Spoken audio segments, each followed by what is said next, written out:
Hey guys, welcome to Instagram and Facebook to Finish Friday. I know many of you are going to watch this on other days, but we take time out on Friday for me to be able to show you how to be able to create different finishes. I would love, first of all, today, as you give me great feedback, I want to know how many of you are wanting to flip furniture for profit.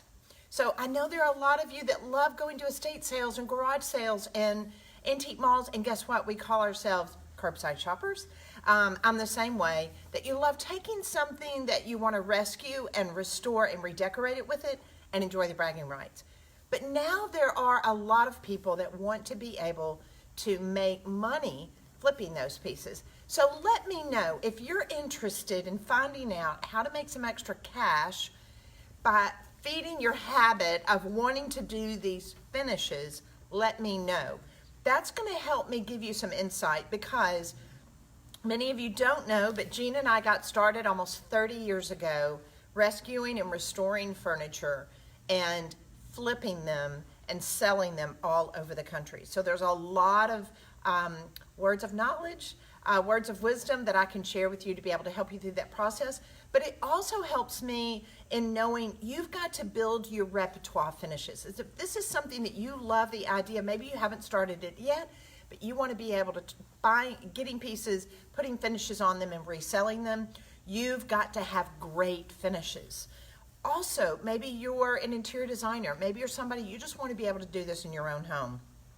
Maybe you've used chalk-based paints before, which is an opaque finish. We went over that last week. But you're wanting to raise your level of connoisseurship up. You want more depth. You want to understand how to be able to use milk paints and different waxes and gessos.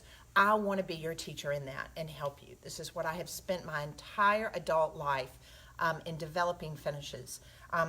Just a little tip, a lot of people don't know, but that for 20 years, I was developing finishes and making private labeled furniture for F. Schumacher. A lot of people don't know that, but I would develop the finishes that would go along with the pieces that we were designing and were actually manufacturing for F. Schumacher, and I put the F. Schumacher name on it, but it was coming from Amy Howard. So anyway, today I want to be able to go over with you how to be able to put milk paint onto existing pieces that you're going to be finding, like this Drexel dresser that you saw that I had on the Facebook and Instagram this week, the before and after. So let's take a look at the after in just a minute. I do want to tell you that I got this piece. They were asking $65. I was able to get it down, I think, to like $58. It's a solid hardwood piece. It was made in the United States. So a lot of the pieces that you're seeing that a lot of people are paying a lot of money for, and different design shops across the country, are just really poorly constructed pieces of furniture because they're being made overseas. They're not solid hardwoods like this beautiful Drexel piece. And if you wonder about like what the manufacturer was, if you pull the insides of the drawer open, you'll usually see the name of them imprinted inside or on a plate. So that will let you know, and then that way you can research it just a little bit. Also remember, we're coming to you live from Memphis, Tennessee.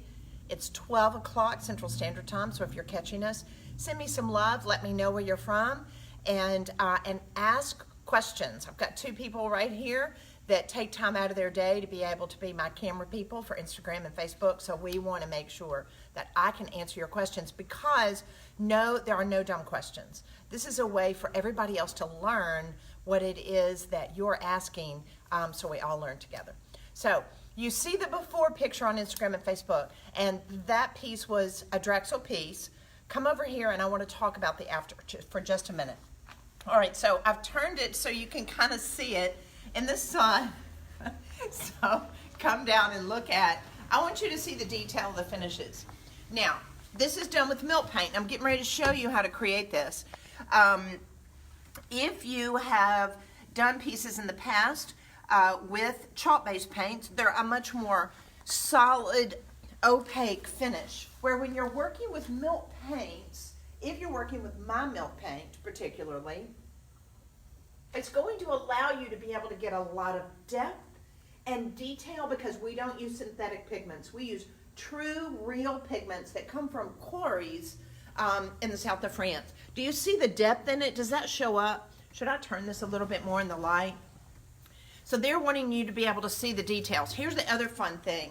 As I'm looking for pieces to buy, especially if you're going to do a milk paint finish, it's good to have the depth to it as far as OG edges, details that go down in here. That way you can highlight them when you wax. Really flat areas that don't have a whole lot of detailing in it like this and trim work are not going to be as successful. The other thing I want you to notice, guys, and I know it's okay with the drawer missing because I took it out because I'm showing you the drawer. I want you to see the detail and the scale of the piece. Now, let's pull back. Look at the wear. Here's the common mistake that a lot of people make, unfortunately, and look at me for just a second. So here's the common mistake, and I don't want to offend anybody when I say this. Remember, I'm your teacher.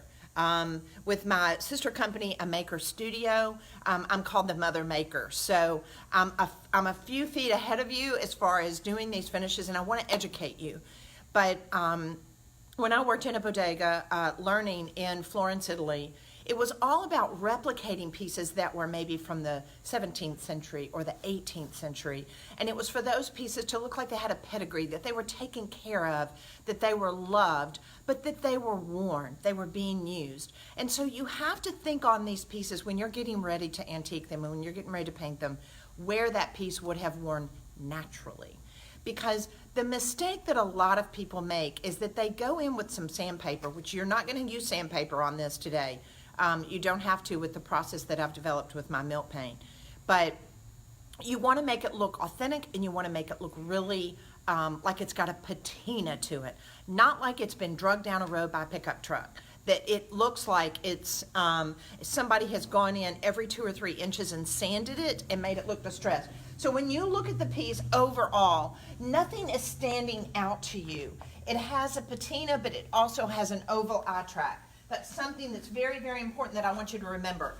I don't want you to go around all these areas. A lot of people think, oh, this is raised. Well, I'm just going to really sand that and I'm going to wear that.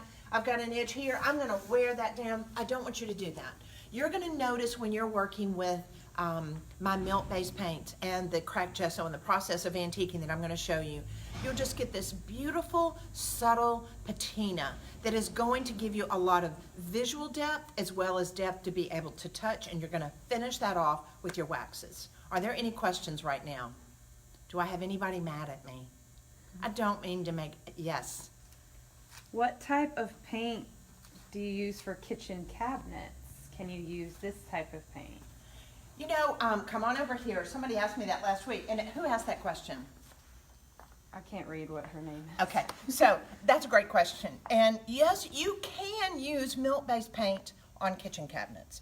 They're going to age a little bit differently. But if you love scrubbing kitchen cabinets, if you just like going in like my mother did and she liked scrubbing her kitchen cabinets, this probably wouldn't be the best product. But one of the kitchens, and I went over this last week, our house on Cherbourg that it was on the cover of Traditional Home. Many of you may have seen it.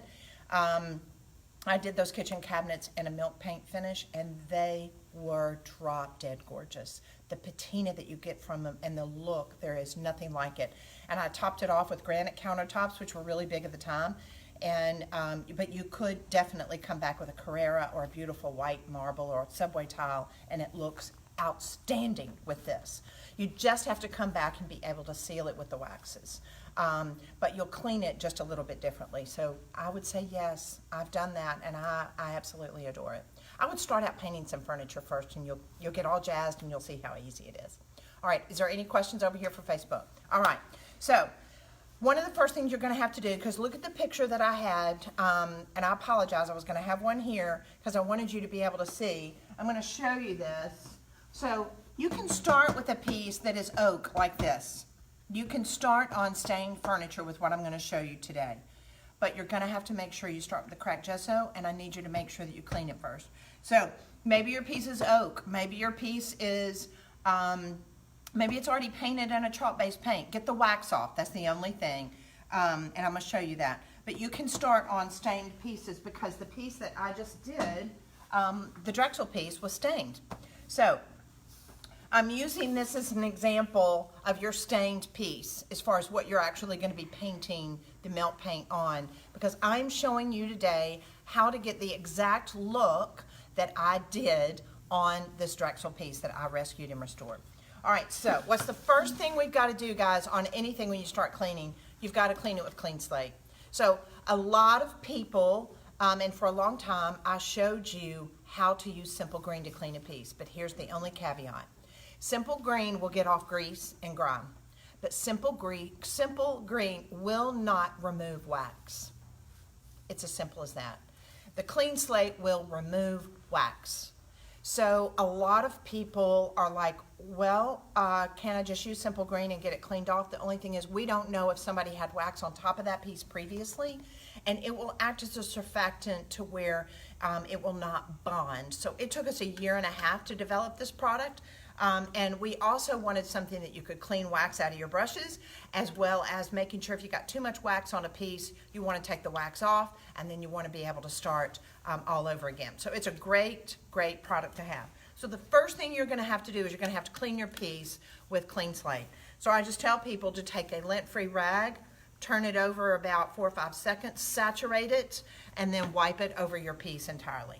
So that way, let's just pretend, as I'm showing you on these sample pieces, that I have cleaned my piece entirely and I've allowed it to air dry about 15 or 20 minutes before I get started. So the first thing you're going to do in creating the finish that I am showing you today that I did on this Drexel piece is you're going to have several of these products. So you're going to need your cracked gesso. You're going to need whatever color you're going to work with. I mixed up 2 colors, which I'm getting ready to show you. You're going to need your antiquing glaze, and you're going to need your waxes. Yes, you are definitely going to have waxes. And I'm going to tell you why I'm using these waxes in just a minute. And then you're going to need your brushes. So I like having a brush for doing my cracked gesso. I like having a brush to do with my paint. And then I like to have a brush to have one for my light wax and one for my dark wax. I keep these always different and apart. Okay, are we good on questions? Do these products come in a bundle? Somebody didn't ask that. Yes, they do. We are putting together a bundle for you this week because a lot of times, you know, when you're trying to do projects and you get a little nervous and it's like, I don't know if am I getting everything? Am I going to be able to have? Yes, I've put it all together so that way you'll have your gesso, your paint, your antiquing glaze, your brushes, and your light and your dark wax. Now, here's the only caveat. Here's what's not included in it is your clean slate. Because I tell people, we talk about a DIY pantry. I'm sorry, and I feel like I'm pushing product. I'm teaching you. But this needs to be in your DIY pantry. This actually even gets the lipstick off of my rearview mirror that Jean gets mad at me about putting lipstick on my rearview mirror. You can use this for a whole lot of things in your house. So it does not include that, but I put that bundle together for you. Yes? Can this be used on a bathroom vanity? Here's the only caveat with the bathroom vanity. A lot of times, especially if you've got messy kids like I had, loved my children to death, but a lot of water will have a tendency to get on it. So I would probably say on a bathroom vanity, it would be better to do the one-step paint. It's hardy. You can't hurt it. But there's a lot of other things you could do it on besides a bathroom vanity. Instagram, are we good? Okay, yes, second question. Were your cabinets already hung at the time of the milk paint finish? They were, let me see, hold on. The body of the cabinets were already hung, but I'm getting ready to show you today, you're gonna have to work on a horizontal surface. So you're gonna need to take the doors down and you're gonna paint on them while they're down because it's gotta be on a flat surface. Yes? Will this finish work for an outdoor bench? No, this finish will not work on an outdoor bench. I love these questions. Who asked that question? Bridget? I love that question. Yes. You cannot use milk-based paints like this outdoors and leave in the sun. There's other ways that's going to be, other finishes, other things that we can do that on, and I'll show you all about that. We're getting ready to go into our summer series. But these milk paint finishes are more for pieces that are going to be indoors or undercover, okay? awesome. And you can do it on pots and things. I do all the time, clay pots. This is a great finish for clay pots, but just make sure it's like for herbs, things that you're going to have in your kitchen or in your house so they're protected. Okay? All right, so we're going to start with our cracked gesso. I'm going to set this aside. Now, let's take a close-up look at my drawer really quick again. See the depth in it? You're going to also notice some really small fissure cracking. This is not like cracking like we have on cracked patina, guys. This is totally different. You do not use cracked patina with milk paint. I have a special product that you can use with it. So the depth, the patina, the cracking, the little fissure crack, it's just yummy. So that's going to start first by using my cracked gesso. Now, there is not another product like this on the market. This is it. We're the only ones. I developed this process. It's a patented process to where the way I'm going to show you, nobody else does it. And if you haven't heard me already say, as far as what's the difference between your milk paint and another's, is because we don't use synthetic pigments. We use pigments, we have them shipped from quarries from the south of France, guys, and they're natural pigments. So it's like when that color's gone, it's gone. It's not available anymore. Look at me for just a second. So when I was in Italy, in Florence, Firenze is what they call it in Italian, I would go in these little shops, the artist shops, because if you've ever been there, if you don't, it needs to be on a bucket list, you need to go. But because there are all these artists that come in from all over the world, and you think about the Sistine Chapel in Rome, you think about all these incredible places where murals and paintings that you go in these galleries and look at. The artist would send their interns, their apprentice, into these shops like Mr. Zecchi's shop, which has been there literally for 400 years. And they would pick out the pigments, these natural pigments of crimson red, of black, of blues and yellows, and all these yummy colors that were natural pigments. And those would be mixed with linseed oils and waxes and things and used with gessos and pigmentations of plaster to be able to be put on these murals. The same exact pigments that were used in those paintings have been documented, and they are in our paints. That's bingo. That's a big difference. It makes a huge difference in the quality of finish that you're going to get. So we don't go and we don't get synthetic pigments from the U.S. They're a ton cheaper, but they will not ever give me the look that I can get from using these natural pigments from these quarries in the south of France. Sorry, I just wanted you to be able to know what sets it apart and what's going to make a big difference in the quality of your finish. Are we good on questions? Okay, sorry. Y'all quit talking, get into it. So if you don't want me to tell you these stories, just say, Amy, be quiet and teach us. Or if you like hearing the background story, I feel that that's my art history teacher coming out. I want to raise your level of connoisseurship, and I want you to know and understand this is why. Especially if this is something you do for a business, tell them why. Like what the products that you use and why it makes your finishes so much better. All right, so there's my soapbox. All right, so I'm going to show you how to be able to mix up a cracked patina. Now, remember, I'm showing you how to be able to start with a stained piece. What's the first thing we did? We cleaned it. So I've made sure that there's no wax, there's nothing over an existing piece. You're going to be able to start on an existing piece of furniture. All right, so you can also start on chalk-based paint if you want. So I'm going to I've got some already mixed up, but I'm going to show you. The reason I keep this in a dry form before I work with it is because once it's mixed up, it only has about a 2-week shelf life in the fridge. So as you're working on a project, just mix up enough to be able to do what it is that you're doing, okay? So I'm going to add enough water, and I will tell you, I went to the water dispenser back here, and I got hot water right before we went live, because when I'm mixing this, I like using warm water, hot water. Sometimes I use that little spout, out of my, in my kitchen.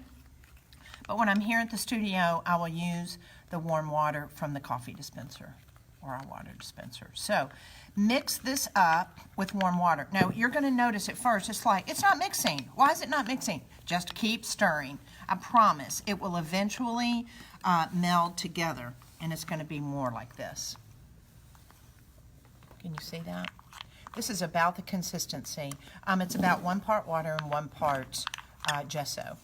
So this, we call it a cracked gesso. It's two things. It is also, it does have some chalk or calcium carbonate in it. It's like shopping in the produce aisle. This is all natural food grade type product. So you don't have to worry about VOCs. There are no VOCs in this. There's no chemicals in this. So as far as using this and wanting to be healthy and happy, guys, we got it covered. All right, so, but don't eat it. People will ask me, well, can I eat it? Well, yeah, I mean, in reality, I guess you could, but please don't do that. All right, so I'm going to make sure that's stirred up. Now, I do want to make sure, I should have probably made this the night before. I just made it a few minutes before we went live. And I do probably want to strain it with a paper strainer or some cheesecloth because I want to get little pits out of it. I would normally mix this just a little bit better. I just want to make sure you don't have little areas in there of things that maybe aren't mixed up good. All right, so I'm going directly on top of my stain finish. So you're going to notice it's white. Remember we talk a lot about gesso that's showing through on these antique pieces that are yummy when they're antiqued. I'm trying to think if I have one. Yeah, I want to show you over here. So like when you see these older pieces and you'll see something that's like popped through, see that white there? That's called gesso, G-E-S-S-O. So that's basically a chalk that was used to kind of prime the surface. Ours has more things in it because the whole intent of putting on this cracked gesso is two parts. One, it's going to give me that yummy white look when I come back to antique it. But the other thing, what's the main reason? We're cracking it. Love, love, love to be able to crack my milk paint. And it acts as a binder that will go well underneath my furniture, okay? All right, so you see how I get really good coverage coming on top of my stained piece, of my Drexel piece. And if you want to, you may just want to make sure with one coat that it's pretty good. You don't want to put it on too thick. Don't do this whole thing of a little bit is great, but a whole lot is even greater. That's not true. Just make sure that you have got really good coverage, and guess what? Here it is wet, and it's going to dry down. It's going to look like this. So, let me put this away. All right, so now I want you to come back with some 400 grit sandpaper. This is going to dry hard as a rock. It is going to be really, really hard, and if you don't sand it, you're not going to be as happy with your finish. So, I want you to come back with some sandpaper. Are we good on questions? Can I use this technique on a formal dining table and the top? Oh, now here's the deal. No, I would use it on a formal dining table on the bottom, yes. But I would probably do a more solid finish on the top. This is not as good as far as being able to wear.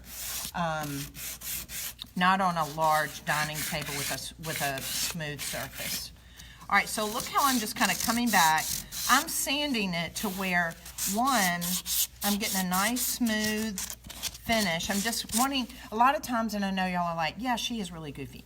I close my eyes and I feel a piece. I want it to be nice and smooth. I don't want it to be rough. Because the main objective is not to wear this, is I just want to make sure that the gesso is nice and smooth. And you don't have to spend a whole lot of time. We're not about wearing this. To be honest with you, and I'll give you a little tip, there are, okay, look at me for just a second. This is like a secret and a tip. There are some furniture finishers out there. I'm not going to say who they are, so it doesn't matter.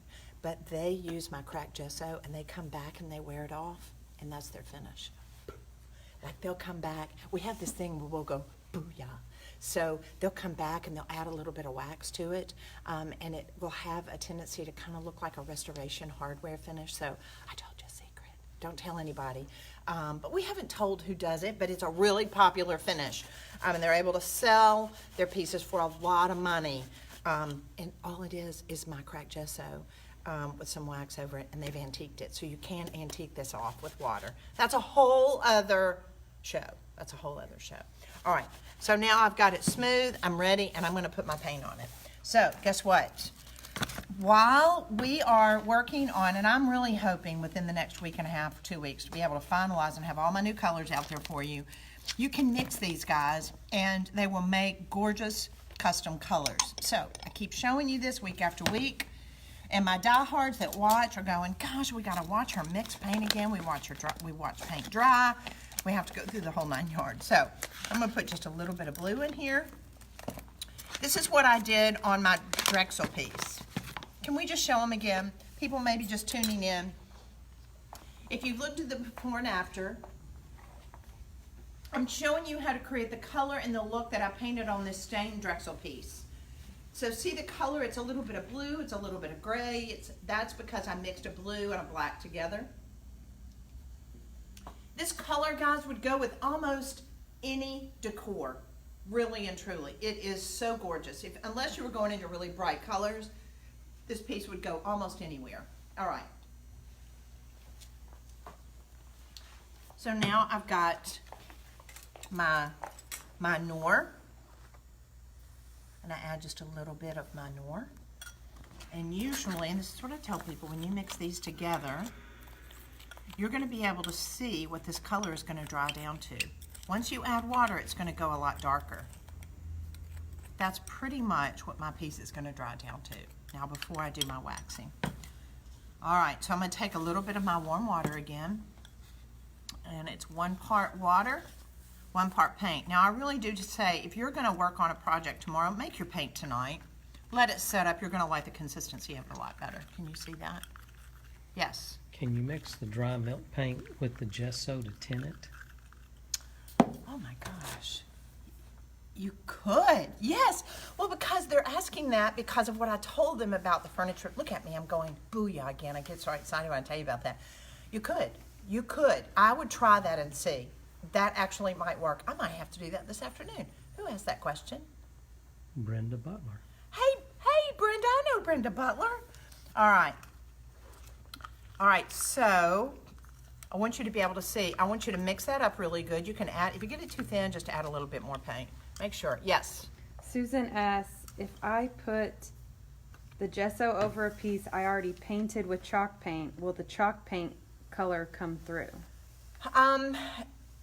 No, your gesso will. It shouldn't. If you get really good coverage, make sure you get the wax off. Make sure, who asked that question? Susan, make sure you get all your wax off. Make sure it's nice and squeaky clean before you go back in with your gesso. Love this. I have such great students. Okay. Now, here's the other thing, guys. Please, please, please remember this. Please, please, please. When you are working with milk paint versus chalk-based paint, you've got to agitate it as you're painting it. Can y'all see that? Can you kind of see that color? It's a lot darker now. It's not going to dry down to this color. It's going to dry a lot lighter, which I want to even show you. Look at this. So here it is dry. Get ready to antique it. Can you see the difference? Does that let you kind of see? So once you add water,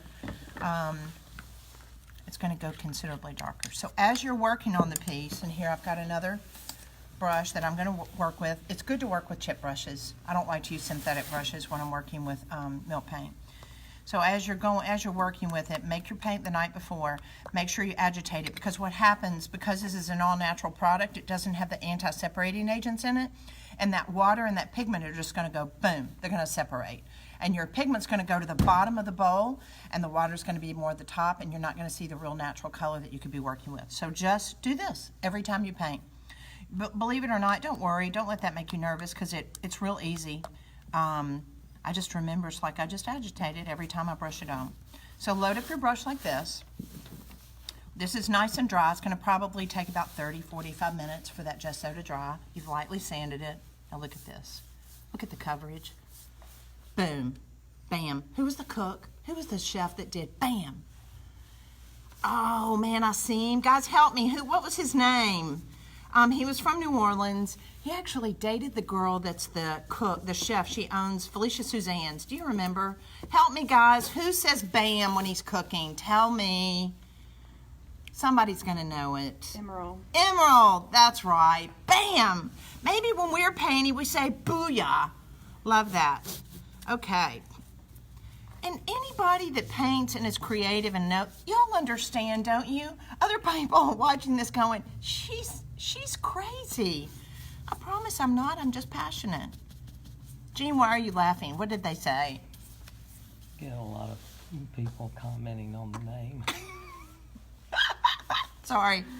Okay, so look at the coverage. I love it. I'm going to go with one coat. Love that. Now, here's the other thing, guys. Look, I'm working on a horizontal surface. I can't do this and work on a vertical surface. Why? Because the paint is really thin and it's going to run. And I don't want you thickening up the paint. Look at me. I don't want you thickening up the paint to try to make it thick enough so it's not going to run. That's part of the quality of the finish that you're going to get. And if you make it too thick, it's going to be harder to be able to actually antique it. Is everybody with me? Okay. And I actually like to antique the same day I paint it.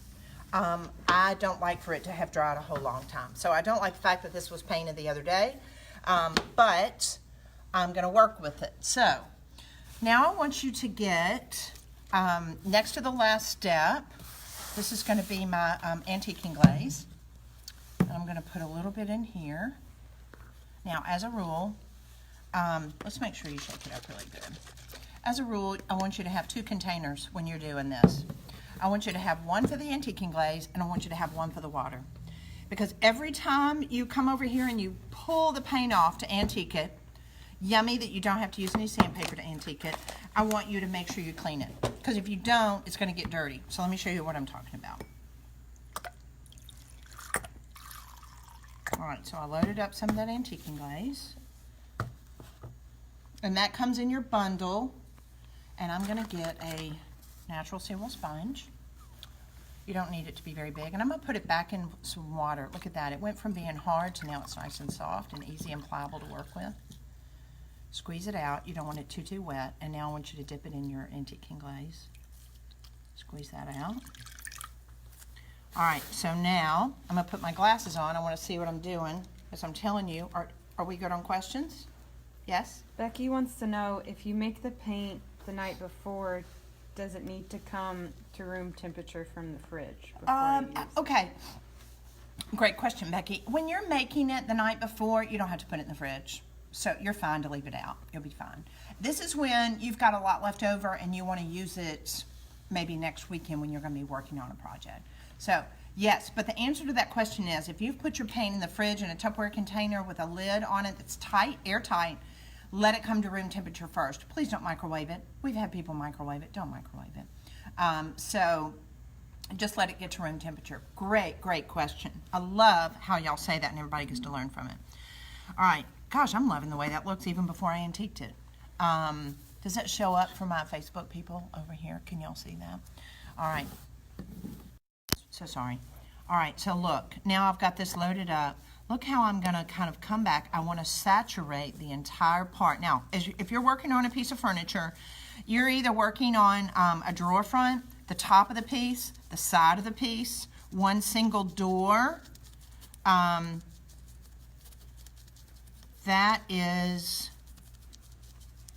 That's what I am just saturating that whole area. So this might be the top of my chest of drawers. This might be the front of my drawer. This might be the side of the piece. Make sure you're working on it on a horizontal surface like this. Don't try to antique something standing up. It's not going to work. It's just going to roll down. So you've got to make sure that you're working on it laying flat like this. Okay? Question. Yes. So how would I paint and distress vertical surfaces? So give me an example. Can you give me an example? Side of a table leg, side of a piece of furniture. Let's go over here. Let me show you. This is going to be kind of hard on this, but like on this piece right here, guys, sadly, guess what I'm going to have to do? I'm going to have to turn this up. When I'm working on the front, maybe here like this, this is such a small area. I might be able to do that fairly quickly, but I'm going to lay it down on its back, and I'm going to work on this. To do the areas in between or the front of the chest, lay it on its back or lay it on its side. Does that help? Gosh, these are great, great questions. We were all here together painting. This is a spoiler alert. I get in so much trouble when I do this, but I am going to be having a workshop here in Memphis that I'm going to be teaching. It's going to be a 3-day workshop. Teaching people finishes. So that's why if it's something that you really want to be able to do as a business, you want to be able to learn how to do this, do a little word and say, I'm coming to Memphis, and let me know that that's something that you would be interested in doing. I want to be able to pour into people that want to be able to rescue and restore some of the 28 million tons of furniture we throw away every year and build a business doing it. So, all right, just say, I'm on my way to Memphis, or I'm coming to Memphis if you're interested in that. All right, so now let's look at this really closely. Can we get a close-up? So I want you to see, all I've done is saturate it. Now I'm going to come back. It's had a chance to just sit there for just a minute. And I'm going to come back. Look at this. I'm taking my sponge. I'm going to put it in some water. And it's dirty, so I'm going to just get it cleaned out a little bit. And then I'm going to add a little bit of my antiquing glaze. And then I'm going to come in, look at this. And I'm going to start to just kind of pull it off. Oh my gosh, I'm getting so excited. Look at this. Can you see that? Can y'all see that, guys? Look at that. Oh, happy day, happy day. This is like so much fun. Look at that. No need for sandpaper. Can you get a close-up? Are y'all like getting excited? Can we do a happy dance together? Because this is like, look at this. Look how natural this is. This is why I'm talking to you about when you are working on a piece, stay away from the sandpaper. If this happens naturally over a period of time, I don't want you to go crazy on me. But now look at the other thing. Look how I'll usually work with my sponge and I'll pull it off and then I dab it. That allows me to be able to see how much wear I'm doing. What are we seeing, guys? What are we seeing? We're seeing our gesso and we're seeing our stain under there. So now that stained piece that we're painting is also all of a sudden showing us that was maybe another time. That was another finish, but it also makes it look old. But that white gesso is gorgeous, and it's also gonna, as it dries, it's gonna give me a little bit of a fissure crack. Loving it. Now, don't go crazy. Like, I could stop right there. I may wanna wear it just a little bit down here. But I want to be really, really careful because, again, I'm going in for oval eye track. I don't want it to be worn too much, and I don't want it to be worn everywhere. But, oh my goodness, I could so see a mirror done like this. Is that close up? Can you see it? Are there any questions? Please tell me there's some happy dancing. I wish y'all were here and y'all could talk to me. Tell me how much you love this. Okay, now, Gina, are there any questions? Can you use antiquing glaze with chalk paint? It won't work. It's not formulated. So here's the process. Let's go over this real quick again, what we're talking about. So you've got to clean your piece first with clean slate. This is if you're painting over a stained piece like our Drexel. The next thing we're going to do is we're going to mix up our gesso. And you're going to paint your gesso on. Remember, 1 part water, 1 part gesso. Brush that on. So that way it's a solid coating, just like I showed you. After that dries, you're going to want to make sure that you lightly sand it down with 400 grit sandpaper. Not to wear it, just to make it soft. Dust it off. And then mix your color. And put on 1 coat, preferably. You really don't, but you'll need 1 coat, just like we did, so the whole thing is covered. Then you're going to come back with your antiquing glaze. And you're going to antique it. You're going to get this. Look at this. Look at the difference. This is what chalk paint looks like, guys. It's an opaque finish. This is what my process with milk paint does. Yes. Becky wants to know how much pressure you're applying with the sponge and the antiquing glaze. Becky, that's a great question. So here's the deal. After I usually, and this is something that people forget, so as you do it, you know, along the way, it'll help, but saturate it first. So remember, I'm working on the drawer front, I'm working on the top of my piece, so saturate it first, let it sit there for just a couple of minutes. And then I'll come back and I gauge it. I kind of see. I only put on 1 solid coat of milk paint, my milk paint. I can't tell you what other milk paints will do because mine is not a synthetic pigment. So, so I'll kind of wear it and I'll see what it does and I test it because all of it is going to be different. How I mix my paint, how you do it will be a little bit different. And I gauge it. And then that way I'll see about how much pressure. Yes. Ashley wants to know how much paint did you need to finish the large dresser? We used 2 bags of my Toscana milk paint on this dresser, so if that helps. And then I used some additional because I mixed black, so I used two of the blues, which is this one, Amalfi Coast, and then I added another partial bag, so it was almost 3 bags of milk paint to be able to do that dresser. You're going to be really surprised. Here's the thing. You probably can do the whole thing with 1 bag of the cracked gesso. That gesso is going to make it go really far, and the coverage, you're going to be really surprised at how much it does and how great it is. Was there a question on Facebook over here? If I wear it too much, can I go back and add the color? Oh my gosh, I'm so glad you asked that question. Yes, the answer is yes. Here's the cool thing. Now let me show you. And sometimes I do this intentionally because it can make all the difference in the world. Now remember, here it is. Look, I'm just going to agitate it. That's why it's good to be able to keep it for a little while in the fridge. Put it in a little Tupperware container. So I'll take my fingers. You don't have to worry about this messing up your hands or anything. Remember, it has no VOCs. Look at this. I'll come in. Boom. No. What do we say? Booyah. Booyah. Look. Yes, look. I got too much. I'm just going to hit it like that. And then that way, if I want to, I can come back. But here's the fun thing. This will dry down, and it almost looks like it's even more aged. So it's this happy, happy surprise. It's almost like, oops, I took off too much. You can do it intentionally, kind of come back and touch that up. So yes, no problem. It's not like working with a chalk-based paint. It won't allow you to do that. You can really see an area. It's real hard. But with this, it's not. It's very, very forgiving. All right, so now here's the only problem with what we've got going on here is the fact that this is live and this isn't dry. And I need to talk to you about waxes. And my helper's not here to be able to dry this, so that way I can kind of show you what's going on. So I'm going to show you on this drawer. All right, so with your milk paint, it's going to be very, very, very important that you wax it. Now, I've got a couple of waxes up here because I want to show you. As I am working on the Toscana, while these are great, great, and some of our best-selling products, our cerusing wax and our Mind Your Own beeswax, they're great. They're not as great for milk paint. So I'm going to put these away. And I would prefer for you to work with the pucks. The pucks are going to be brushed on. You can brush them on and you can use rags, but on the Toscana milk paint, I really like you using a brush because you can get another finish with it. And remember, as we talk about, these guys are married. This guy goes on the whole, this is me and this is Jean. So that's why they're married, and you cannot use this by itself. This one has always got to be with this one. This is going to be more 80 to 100% coverage application. And this is just going to be to age your piece, okay? Don't ever use this by itself, guys. It's not created to be used by itself. It has bitumen in it, and that's part of the beautiful color of it. So I want you to make sure that you start with this. So as I did on this piece, now remember, and I always talk about it again, you might even just get a Sharpie, just write on here, light wax and dark wax.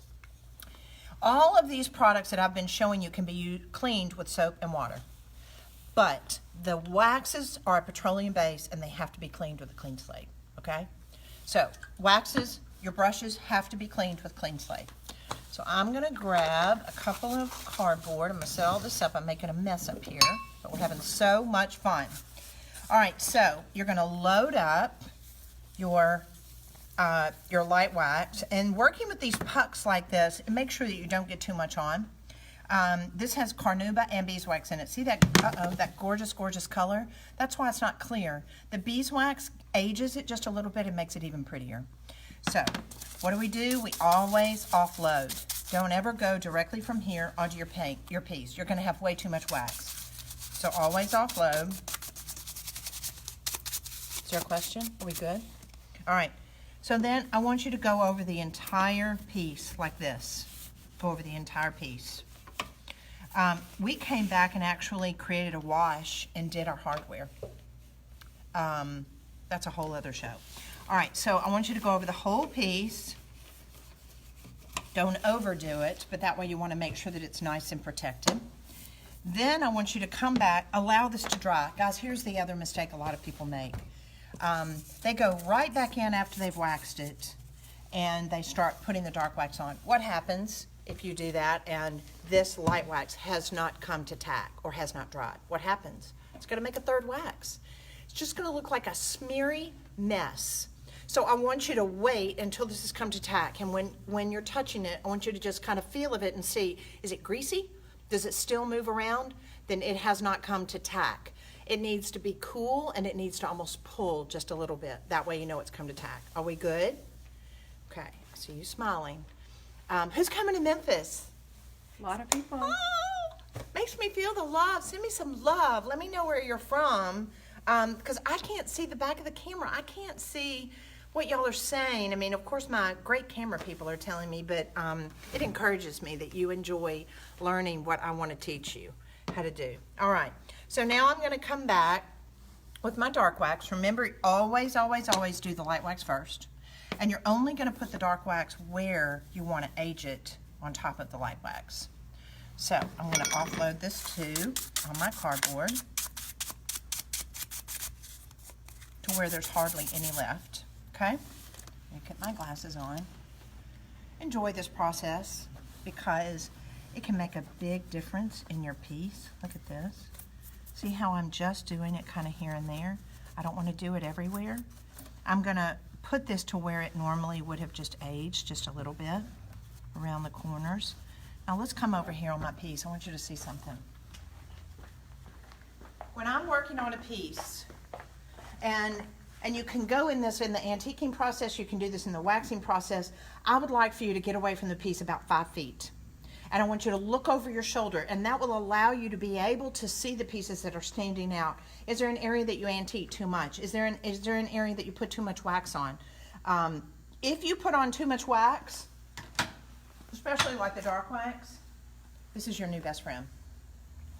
Just some 4/0 steel wool can take that off, and it will allow you to go back in and subdue it just a little bit. So, but as far as that top with that dark wax, look at this. I'm just going to come in, and I'm going to age it just a little bit, not a lot. People can ruin a piece of furniture with too much dark wax. It's just enough to be able to get a little bit of age and character to it. Get just a little bit more. Are we good on questions? So you can go, I'm going to add just a little bit more. Can you see that? Are we good? Okay, all right. See what a difference, just how very subtle. Look at that side and this side. No more than that. I don't want to go crazy. I want it to look authentic. I want it to be soft. And I want to make sure that it's something that people come in and they'll be like, oh my gosh, this is beautiful. I love this blue. How did you do it? And you can go, I mixed it myself. And they'll be, oh my gosh, I could never do that. And you're like, oh, it's so easy. It's so fun. But I want you to be able to enjoy the bragging rights from it. So I'm excited to see the post. I want to know how many people would come to Memphis to be able to learn for 3 days under me, to be able to teach you how to be able to do painted finishes to build your business. Those of you that want to hear more information about how to flip furniture for money. And thank you so much for your loyalty, for being a part of these Finish Fridays, and for being great Amy Howard at-home customers. We love you all. Have a great weekend, guys. Happy shopping. See you next